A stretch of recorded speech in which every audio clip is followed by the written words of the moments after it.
Hello, my name is Ian McCall, and this is an overview of the medical student core curriculum in dermatology topic on psoriasis from the American Academy of Dermatology. Let's see what the main aims of this module. You're going to be able to identify and describe the morphology of psoriasis. Well, it's a red scaly disease. There's frank scale on the surface. And that scale has some characteristics when you peel it off. You're going to describe triggers or risk factors for psoriasis. Well, you're going to talk about streptococcal infection for gutty psoriasis. You're going to talk about lifestyle factors and alcohol. You're going to talk about genetic factors. There's quite a lot that's involved in psoriasis. You're going to be able to describe the clinical features of psoriatic arthritis. That's a thing to remember. About 10% of psoriasis patients are going to get psoriatic arthritis. And it takes a variety of patterns.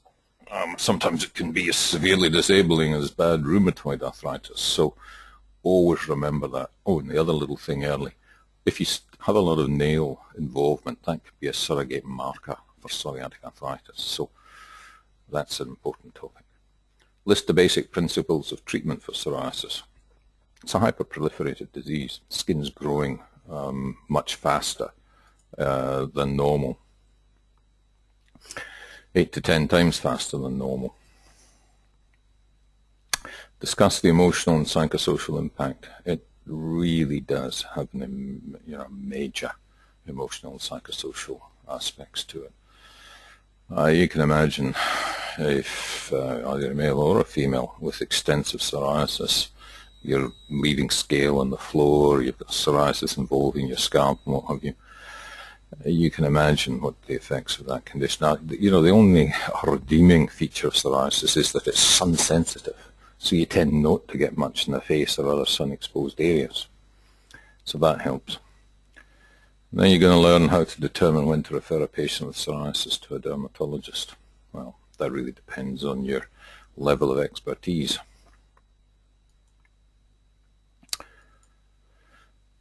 Chronic multi-system disease with predominantly skin and joint manifestations.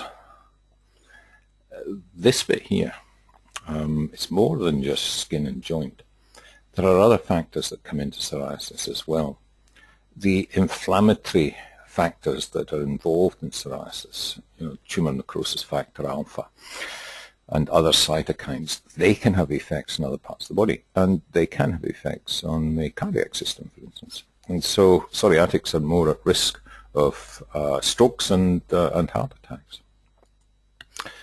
Affects approximately 2% of the US population. Some parts of Australia it's as high as 4 or 5%.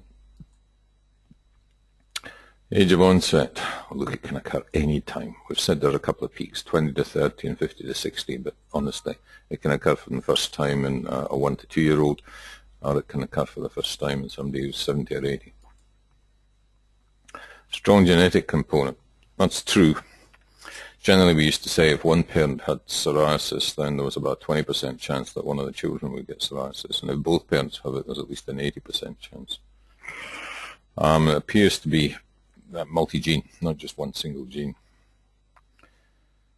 They're saying here about 30% of patients have a first-degree relative.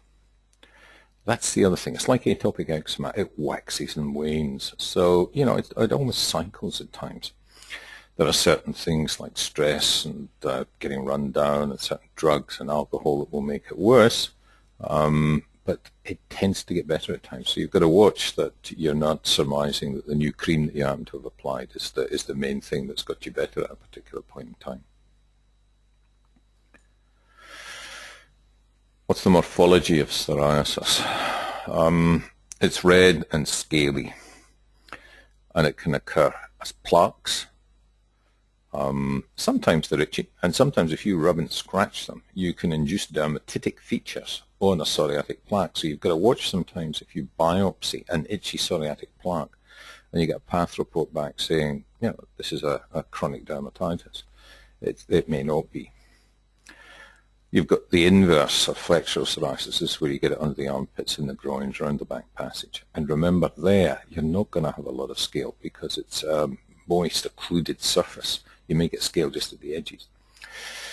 So you've got plaque, inverse or flexural. Then you've got the guttate type. That's the small drop, raindrop-like, and it classically occurs, about 10 days after a streptococcal throat infection.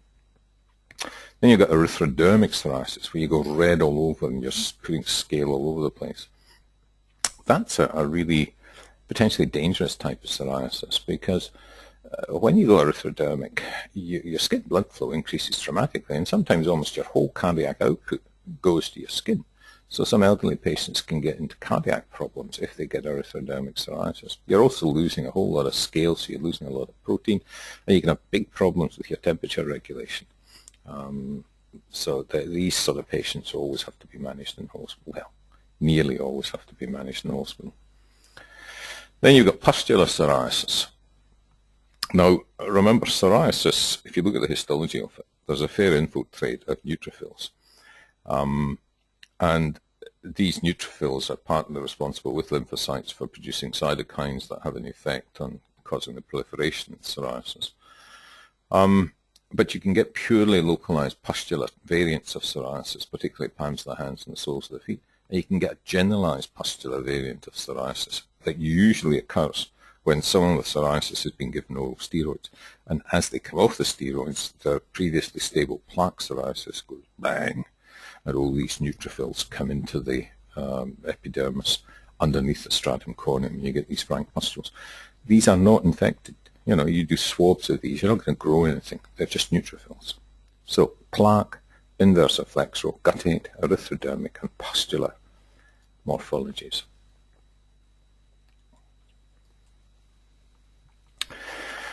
They're saying there's, that's the localized type, palmoplantar, and the generalized type, we sometimes call it the von Zumbusch variant. They're saying here that patients often overlap.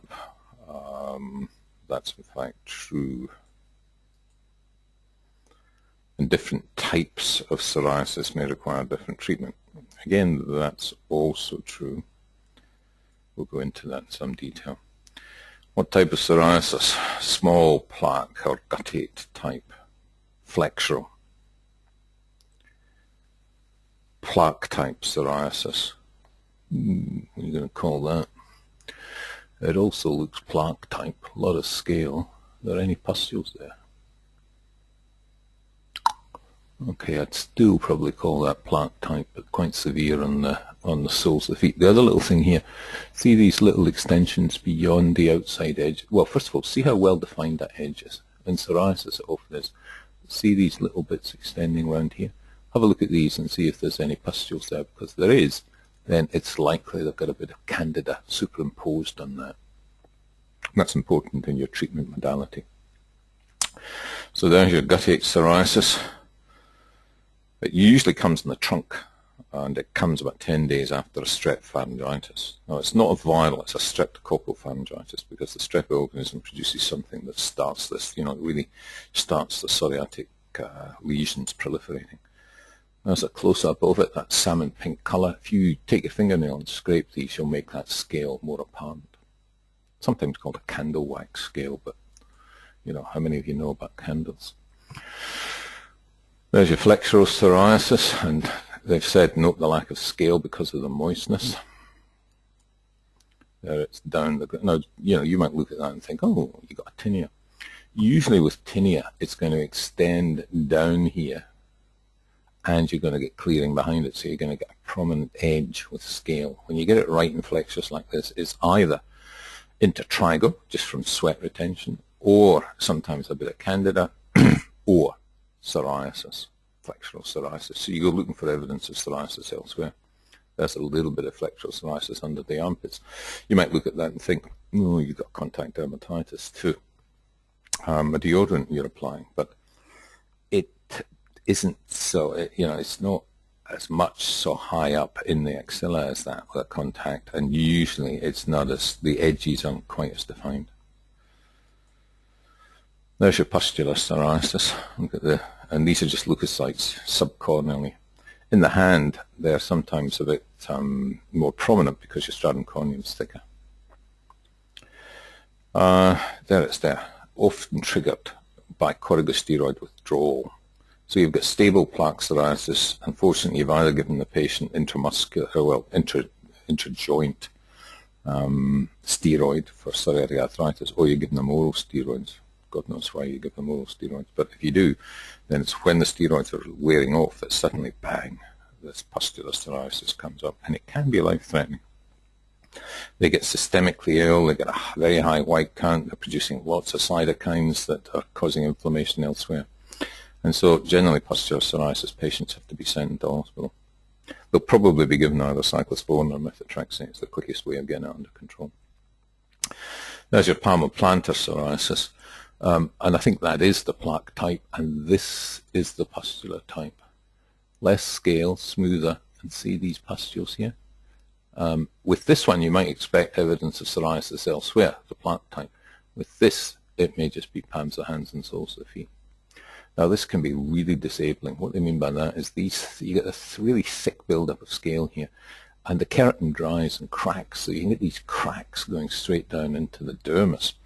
And it's very painful if you're weight-bearing on psoriasis like this. Okay, erythrodermic psoriasis. This is where you go red all over. That can happen after steroid withdrawal as well. And it also, look at it carefully, if it feels tender.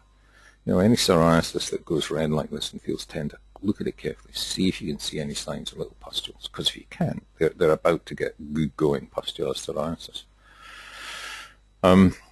Remember I said difficulty in managing temperature regulation, so they get fever and chills, and because of all the cytokines, they get malaise as well. You know, the flu-like symptoms you get with the aches and pains you get with flu, that's due to interferon, which is one of the cytokines. Yeah, you sometimes require hospitalization for this, especially if you're old. Big increase in skin blood flow may induce even a bit of cardiac failure.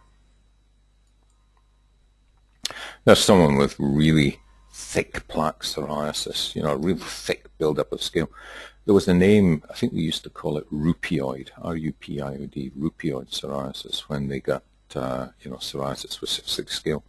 Now, the big problem with that is you try sticking topicals in that and it just won't penetrate properly. You know, if you're putting your therapies on for psoriasis, like Divabet, which is a mixture of betamethasone and calcipotriol creams, you won't get it through that. So you've got to use something to get the scale off, first of all. You know, perhaps 6% salicylic acid and Sovalene, put that on a couple of times a day to get the scale off. Then you can use your other preparations. So that's thick plaque psoriasis. Well demarcated plaque, silvery scale, underlying erythema. Sometimes it's, you take that scale off and sometimes you get little pinpoint areas of bleeding here. And those little pinpoint bits of bleeding, it relates to the pathology of psoriasis. If you look at the histology of psoriasis, though I've said you get thickening of the epidermis, you get very prominent dermal papillae, and the papillae can come up almost to the surface of the epidermis in the areas. And the blood vessels that you're seeing, there's an arch vessel that's in the dermal papilla, and it's those that you're seeing when you peel that scale off and you see this little bit of pinpoint bleeding. You're seeing the vessels at the top of the dermal papillae. And that's called Auspitz's sign. And the Koebner phenomenon is where you get psoriasis at sites of trauma in the skin. You know, if you get a scratch or an injury, or even a surgical scar, sometimes psoriasis will come out at that site of injury. That's the other thing about plaque psoriasis. It's symmetrical and it's bilateral. You know, if you have it in one knee, you'll have it in the other. It's rare to have psoriasis just on one side without it being reflected on the other part of the other side of the body. Another common area is the lower part of the back and in the natal cleft there with psoriasis. Obviously, plaque psoriasis on the knees. A little plaque of psoriasis near the umbilicus. Take your fingernail and scrape that to make the scale more obvious. So plaque psoriasis, the most common form, 80 to 90% of patients. They're saying most patients with plaque psoriasis will have mild to moderate disease. It'll only cover less than 5% of the body surface. Remember, palm of your hand is 1% of the body surface, so it gives you an idea. 20% have moderate to severe disease, and when it starts to affect some of these areas, it becomes a bigger issue. Hyperproliferative state, skin grows 8 to 10 times faster than normal, and the epidermis doesn't come away. Sorry, the sternum corneum dead cells don't come away properly, so you get the thick buildup of scale. And then we've talked about these cytokines already, released from the T cells, and the effect that they have on keratinocyte proliferation. But cytokines also give you systemic symptoms. They also are inflammatory factors affecting other organs. And some cytokines actually tract in other cells to keep the whole thing going. So psoriasis is an immune-mediated disease. And any of these systemic treatments, the methotrexate, the cyclosporin, some of these new biologics, the monoclonals, they target these cytokines or the immune cells, the T cells themselves. Let's have a look at their cases. 24-year-old, red lesion around his belly button, occasional itching. Do I have psoriasis? What else is the history important when considering it? So you'll ask him, you got a family history of psoriasis. That's always the first thing I ask. If they have, then it's very likely. What medicines are you taking? Well, some antihypertensives, some particularly beta blockers, some anti-bipolar diseases, for depression like lithium. They certainly can exacerbate psoriasis. Sometimes they can even bring it out. Recent illnesses, you had a strep throat recently. Past medical history. Have you had arthritis before? Because some people can get the psoriatic arthritis without much in the way of skin psoriasis. Social history, you're interested in, are you a drinker and a smoker? Because if you are, it's certainly going to make psoriasis worse. So you really want to know all of these things. Yeah. So you want to know about the strep pharyngitis. HIV. Psoriasis is much more severe in patients with HIV. So, but nowadays, with the use of highly active antiretroviral therapy, that stuff really has revolutionized HIV disease, and psoriasis isn't so bad then. 20% of patients with psoriatic arthritis. I usually thought the figure was about 10%. I suppose it varies from area to area. And sometimes that psoriatic arthritis can be really severe and you can get joint destruction. A lot of times it's just swelling of the DIP or the MP joints in the hands, or perhaps a swollen ankle or knee. Positive correlation between the body mass index and the prevalence and severity of psoriasis. All that means is if you're fat, if you've got a lot of fat tissue is really just, I think one of my colleagues described it as a cytokine factory. You're just producing a lot of these cytokines in fat, and then bang, it has an effect on psoriasis. If you've got a tendency to psoriasis, it'll bring it out, and it'll make it more severe. So get your body index down, get the fat off you, and your psoriasis will improve. There we go. They have an increased risk of cardiovascular disease. Psoriasis is more than just a disease of skin and joints, right? That's something to get across early. These are some of the things that can, medication, beta blockers we've talked about, lithium we've talked about, the antimalarials, hydroxychloroquine. Don't use it much nowadays. And the interferons, well, that's a cytokine anyway. It is going to make things worse, but you're not going to get interferon unless, at least sometimes I think still give it to you if you've got melanoma metastases, but even then I think it's probably a waste of time. Family history, yep. We've talked about that already.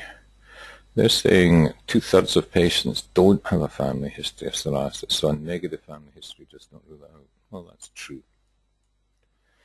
But I think if you go into it in some detail, you'll find that most patients with psoriasis do in fact have a family history. Smoking does make it worse. Alcohol makes it worse. More than 2 standard drinks a day, and the ethanol stimulates the psoriasis cells to grow. High BMI, yep. 21-year-old man with lesions around his umbilicus. What do we know about him? No medications. Adopted. Doesn't know his history. Graduate student in physics, lives with his roommates. Well, are they drinking and smoking? No. Does it say he smokes? No tobacco, drug use, yeah, 3 to 6 beers on weekends. Yeah, it's more than 2 standard drinks. It'll have an effect. Yeah, always look at the characteristic areas where you expect to see psoriasis. You know, the scalp margins, the ears, external auditory canal, points of the elbows and the knees, the umbilicus, the gluteal cleft. Always have a look there. The nails and any sites of recent trauma. Check the genitals. You know, males, check the scrotum. Not so much the scrotum. Check the glans, penis. Yeah, observation of it helps to make. I mean, if you always look for the typical areas where you expect to see a rash, and if you see it there, it's likely to be that rash. So this was his things around his umbilicus, and then you examine him elsewhere. You can also see his gluteal cleft. Often you'll get it around the anal area, and patients won't tell you about this. You've got to ask about it, and sometimes you've got to look because they may not be aware that they've got it there. And note there's not a lot of scale there because it's a moist area. Now they're saying here other conditions to consider in a patient with chronic plaque psoriasis. Well, it's a red scaly disease. We use a mnemonic called the PM's PETAL, P-E-T-E-A-L, psoriasis, eczema, tinea, annular erythema, and L for lupus, lichen planus, and some others. The P at the beginning is pit rosea, pit vesicolor. Again, there's a couple of other conditions you'll learn about called pityriasis rubra pilaris and pityriasis lichenoides. M is for mycosis fungoides. S is for solar damage because some red scaly diseases are solar. S can also be syphilis, although the old name for syphilis was Louis, and we get it as the L in PETAL, P-E-T-A-L. So what do we got? Tinea, eczema, sebderm. Sebderm and psoriasis can go together. Sebderm can affect the scalp, so they get scale, but it's not as thick as the scale you get in psoriasis. It also is a greasy scale, mainly in the eyebrows, in the nasolabial folds in the face. Usually psoriasis doesn't affect the face. Secondary syphilis can look awfully like psoriasis, especially the guttate type. So if you've got a kid or a young man that you think's got guttate psoriasis, look at the palms of the hands and the soles of the feet, because if they've got red scaly lesions there, then they're likely to have syphilis. Go feeling their lymph glands as well, because if they've got big lymph glands up elsewhere than the neck, then it's likely to be secondary syphilis. And look inside the mouth, see if they've got some cell tract ulcers. Check their genitals as well. Drug eruptions, a lot of drugs can, you know, the eruption may look like psoriasis. Sometimes, if you've got an underlying tendency to psoriasis and you get a drug eruption, the eruption looks like psoriasis because of your underlying tendency to psoriasis. Okay, what's the second case? 68-year-old guy, increased joint pain, joint changes. He's got a wee bit of psoriasis, but he's now starting to get joint problems. Okay, are you getting psoriatic arthritis? Where are you getting it? He's had psoriasis for 40 years, hypertension for 20 years. What's he on for that? Has he changed his drugs recently? Medications, topical clobetasol. That's an awfully strong steroid to be using all the time for psoriasis. Hydrochlorothiazide, thiazide diuretic for blood pressure. Well, it can cause a variety of rashes, can hydrochlorothiazides, and it can flare psoriasis as well. No allergies. Mother and father both had psoriasis. We were fated, my friend. Lives with his wife in house, retired. What does it say about alcohol? Doesn't say anything yet. Okay, so he's got a bit of psoriasis coming out from his scalp margin. It doesn't extend much in the face because normal sunlight stops it, but you can see the edge of it there. You can see that scale. You look at him elsewhere. There's the bit of psoriasis in his external ear canals. There's the bit behind the ear there as well. And then you have a look at his nails. And you can see the pitting that he has in his nails, these little thimble-like holes here. That means there's psoriasis back here in the nail matrix. And the nail that's formed, parts of it aren't normal. And then when you come down here and get a bit of water on it, it washes these abnormal bits away, and it leaves these little pits. There's a lot of pitting there. Remember we said nail pitting is a surrogate marker for psoriatic arthritis. And there's his feet. Oof. sausage digit. You can see the nail psoriasis. See the deformities of the toes already here, the swelling here. There's some destruction of the DIP joints. And onychodystrophy is the name we give to, when you got a malformed nail like that. It means there's psoriasis in the nail matrix. So the whole nail is formed abnormally. You can get psoriasis, involving the nail bed, and it just lifts the nail up. The overlying nail may be okay. So he's got psoriasis complicated by psoriatic arthritis. Which parts of his history exam are most characteristic of a patient with psoriatic arthritis? History of extensive psoriasis? Not necessarily. They don't always have extensive psoriasis. Presence of nail pitting? Yes. Use of clobetasol? Well, it suggests that he's probably had severe psoriasis if he's been using that for so long. Got a horrible feeling the correct answer is going to be all of these above. All right. Well, certainly the more extensive your psoriasis, probably the more cytokines you've got, the more likely it is that you're going to damage your joints. So we'll say all of the above. No! Wrong. Presence of nail pitting is the important thing. We've said that. Up to 90% of patients may have nail changes. All right, so they'd agree that the extensive psoriasis isn't necessarily going to have psoriatic arthritis. Okay, nail psoriasis can occur in all psoriasis subtypes.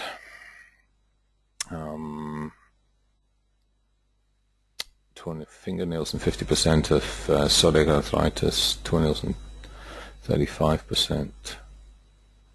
Oh no, it's not psoriatic arthritis. 50% of all patients with psoriasis will have nail changes, toenails in 35%.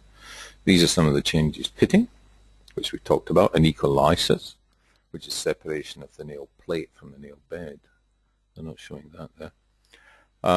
Subungual hyperkeratosis, abnormal keratinization of the distal nail bed.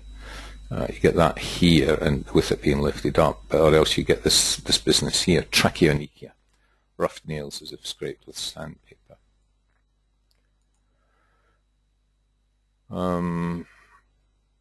Okay. Psoriatic arthritis is regarded as one of the seronegative spondyloarthropathies. Mild to severe, 10 to 25% of patients with psoriasis, any age, but usually between the ages of 30 and 50, not related to the severity of psoriasis. True, that's what I thought too. 5 clinical patterns. Okay, what are the 5 clinical patterns? The most common is oligoarthritis, swelling, and tenosynovitis of one or a few hand joints. Flares and remissions, same with psoriasis itself. Yeah, if you see a psoriatic patient, you haven't seen them for a while, ask a little bit about any features of psoriatic arthritis. And it can occur before psoriasis is actually made. What have you got to do? Alleviate the signs and symptoms, inhibit structural damage, maximize quality of life. Diagnosis is based on clinical judgment, so there aren't any specific tests you can do that are going to diagnose psoriatic arthritis. Some of them, though, are HLA-B27 positive. So you've got the specific patterns, the distal areas, absence of rheumatoid factor if you do a blood test, presence of skin and nail changes of psoriasis are useful aids in making that diagnosis. These are some sausage-shaped fingers here, swelling of these joints. Look how swollen they are. So much psoriasis here. Might be a wee bit of an ecolysis there, not much. Involvement of the second digit. Yeah, this is the one they're talking about here. But look at the joint problems here. Here you got a bit of psoriasis with the scale and the desquamation. It's almost like rheumatoid, isn't it, with that deformity here. Arthritis mutilans. Yeah, you can see the joints have almost gone. The skin's almost fused together. Really looks virtually like rheumatoid when it's like that. Sonia. Sonia's an 18-year-old. Oh, new diagnosis. Localized to her knees, no other affected areas. Not tried anything. All right, good. Occasional multivitamin, nothing else. No significant family history. No alcohol, tobacco, or drug use. It's a wee bit itchy. There you go. Typical area for psoriasis, typical scale, get your fingernails into that, make it more prominent. What are you going to recommend for treatment? Well, she's only got localized psoriasis on her knees, so you're not going to put a biologic on her at this stage. Or you're not going to inject a biologic. What about high potency topical steroid? You could. What about a low potency one? It's not going to do a lot. You know, psoriasis, it's going to penetrate there, it's going to shut off this inflammatory process. Systemic steroids, you do not want to give systemic steroids to any psoriatic. You will develop, or you will make them develop pustular psoriasis if you do topical antifungal. You don't want to do that. There's no fungus there. Actually, you know, you don't get fungus superimposed on it, but see psoriatic nails, some of the dystrophy in psoriatic nails, you can get fungus in those nails, so watch that sometime. Woniolowski talks a little bit about that. But I digress. So what would I do? High potency topical steroid. Well, I'd probably use, here in Australia, we'd use Divabet, which is a mixture of betamethasone, 0.05%, which is a strong fluorinated steroid, and calcipotriol, which is a topical preparation that alters calcium levels in the skin and alters the rate of proliferation in psoriasis. You know, it stops it from growing at 8 to 10 times faster than normal and drops it back. So let's say okay. Localized, topical treatments appropriate. Yeah, they're saying the same thing. High potency topical steroid in combination with calcipotriene. We call it calcipotriol in Australia. It's called calcipotriene in it's a vitamin D analog. It acts on calcium metabolism in the skin. Now these are some other topical options. Tazarotene. It's called Zorac here in Australia. I think it's the 0.1% that's used. There's a weaker version of Tazarotene that's also used in acne. Salicylic or lactic acid, well, that's only going to peel the scale. It's not going to, you know, you might use 6% salicylic acid or 10% lactic acid, put it in Soblene, but that's just going to get a bit of scale off. Tars are still useful, and there's a variety of different tars that you can use. And then calcineurin inhibitors. These are things like Elidel, or pimecrolimus and tacrolimus, but remember they're used more in atopic eczema. Remember they block the effects of T cells in the skin and reduce the number of T cells there. And we've already said that T cells are involved in psoriasis as well as the leukocytes. Factors that influence the type of treatment. Age, I suppose so, type of psoriasis, site and location. Yeah, if you've got generalized diffuse greater than 30% involvement, there's little point in trying to stick topicals on other than moisturizers. You've got to usually look at some sort of systemic therapy. In previous treatments, what's worked in the past? I'll tell you one thing that's important there. Make sure they use the flaming stuff. Compliance is still the major issue in treatments of all skin diseases, and especially psoriasis. People just get fed up putting things on. So you've got to know what they've used and how frequently they've used it. Other medical conditions that the patient may have, well, again, that relates to the drugs you might use in systemic psoriasis. If you've got kidney problems or liver problems, you may not be able to metabolize some of the drugs you might use, like methotrexate. Patients with localized plaque psoriasis can be managed by a primary care provider. Psoriasis of all other types should be evaluated by a dermatologist. Well, depends how easy that is for a dermatologist to see you. There's one down the road, fair enough, but some parts of Australia, you may be 600 miles away from a dermatologist. So you've got to learn how to use some of the systemic drugs as well. These are the topical treatments, topical steroids.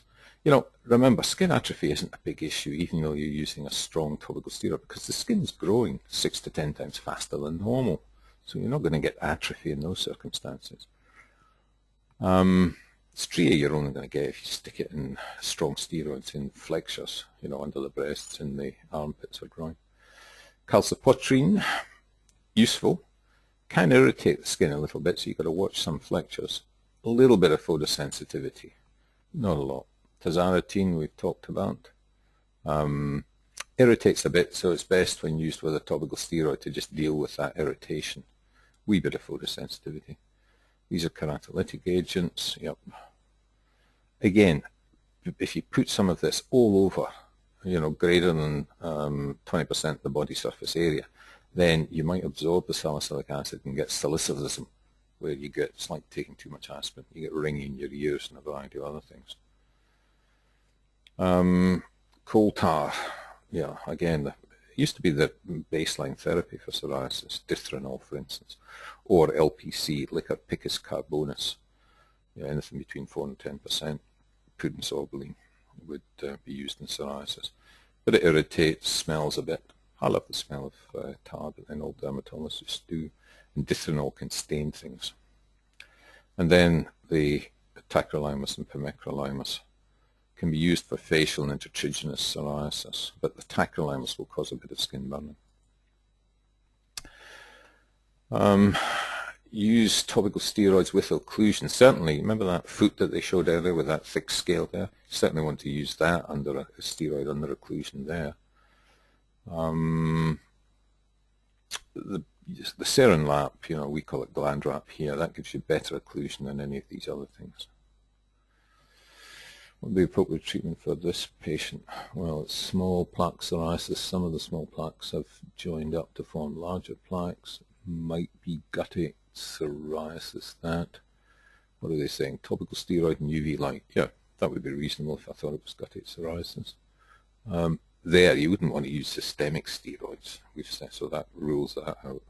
Certainly don't want to use that. Okay, topical steroid and UV light would be what I'd recommend. Yep. Moderate to severe disease, systemic treatment can be considered, but you've always got to use topical treatment as well to help it, to moisturize it anyway, just to help with the scaling. If moderate to severe psoriasis and you're only using topical therapy, you're not going to win. Here in Australia, we send them out in the sun. It's one of the few times dermatologists do that. Patients may come once or twice, and if you're not helping them, they may never come back and see you. There you go. Oral steroids should never be used in psoriasis. They can cause a severe flare upon discontinuation. Too true. So what are your systemic treatments? Phototherapy. Either get the sun or put them in a narrowband UVB light cabinet. Narrowband UVB is light at about 311 nanometers. They're special tubes that put light out at that wavelength, and it's the most efficient, effective light in treating psoriasis. You can use broadband, and we used to use Sorlins and UVA. That penetrated a bit deeper, but they had to take these Sorlin chemicals about 2 hours beforehand that made them photosensitive, and then cover their eyes and stand in a light box. But it was an effective treatment. The oral medications, methotrexate, again, shuts down the rate of cell turnover. Watch if they drink a lot of alcohol, if they've got liver disease, if they've had stomach ulcers, if they've had infection before, because it immunosuppresses, and so these things can all get worse. Acitretin's a retinoid. It is teratogenic in females. It is quite effective if you combine it with some ultraviolet light, because it gets rid of all the scale, and so the light can penetrate better. Cyclosporin really has an effect on T cells, so it knocks off the immune component in psoriasis and can be very useful in pustular psoriasis. Problem here is it causes hypertension that can affect the kidneys, so you've got to watch it from that point of view. And then the new biologics. These are drugs that act on these inflammatory cytokines that we've been talking about, tumor necrosis factor alpha especially. And they either block that itself by binding to it, or they bind to the receptor. And there are a variety of other new biologics coming out as well that act on other interleukins or other cytokines. And there's this one here, ustekinumab, otherwise known as Stelara. And it acts differently. It acts on these cytokines. They're involved in cell proliferation and T cells as well. So you've got various points of this inflammatory cycle that you can act on with these biologics. They're very good drugs, very expensive, and we're limited in Australia to prescribe them when these other therapies have all failed. I think it's easier to prescribe them in the States. Yeah, these are the things. It's usually the comorbidities and the presence or absence of psoriatic arthritis. Some of those biologics are useful for psoriatic arthritis and some aren't, so you've got to know that.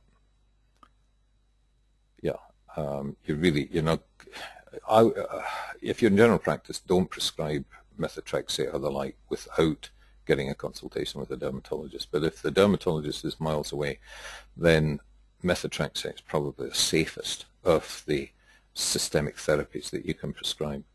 But remember, check their bloods before you start. Somewhere in the region of 10 to 20 milligrams is used. We usually give it as a divided dose, 12 hours apart. So say someone's on 15 milligrams, we'd give them 5 milligrams on a Tuesday night, 5 on a Wednesday morning, 5 on a Wednesday night, and then no more for until the same day as next week. Check their bloods before they start, check them again after 2 weeks, and thereafter monthly. Usually you only need it for about 3 months, and then you can try them off it and see what happens. It's very efficient medicine, methotrexate, but it's only used if someone's got significant psoriasis or psoriatic arthritis. Always ask the patients about their disease, how it affects their daily living, symptoms they have, experience with previous treatments. Quality of life, it's one of those conditions that really does affect quality of life dramatically. And these are the other stress aspects associated with psoriasis as well. And there's the other thing, depression and alcoholism. That just makes the psoriasis worse. It's a vicious circle if they get involved in that. If the alcohol makes it worse, and because it's worse, they drink more. So the take-home points: a multi-system disease, chronic disease, waxes and wanes, mainly skin and joint, but remember it's got these other manifestations of heart problems and other vascular problems. A third of patients will have a first-degree relative, different morphology types. Plaque is the most common, detailed history. Plaque can be diagnosed. Nail disease in patients with psoriatic arthritis. Always ask about psoriatic arthritis with each visit. Localized disease, just topical therapy. Moderate to severe disease, systemic plus topical, systemic agents, phototherapy, oral medicines and biologics. Never use oral steroids in psoriasis. And it's an ongoing thing. You've got to see the patient back. You've got to chat to them. You've got to make sure they're compliant. Compliance is the main thing in treatment in psoriasis. And looking at these additional factors, the alcohol, the stress, the drugs, looking at all of those and making sure the patient's aware of them and they're complying with that as well. So lifelong disease, true. It can go into remission. It can stay in remission for quite some time. Okay, that really was a good module. There's some good stuff in there. All the basic material is there. So I hope you've enjoyed my take on this. Again, I'd like to thank the American Academy for the opportunity of having this material to provide a lecture like this. Thank you very much.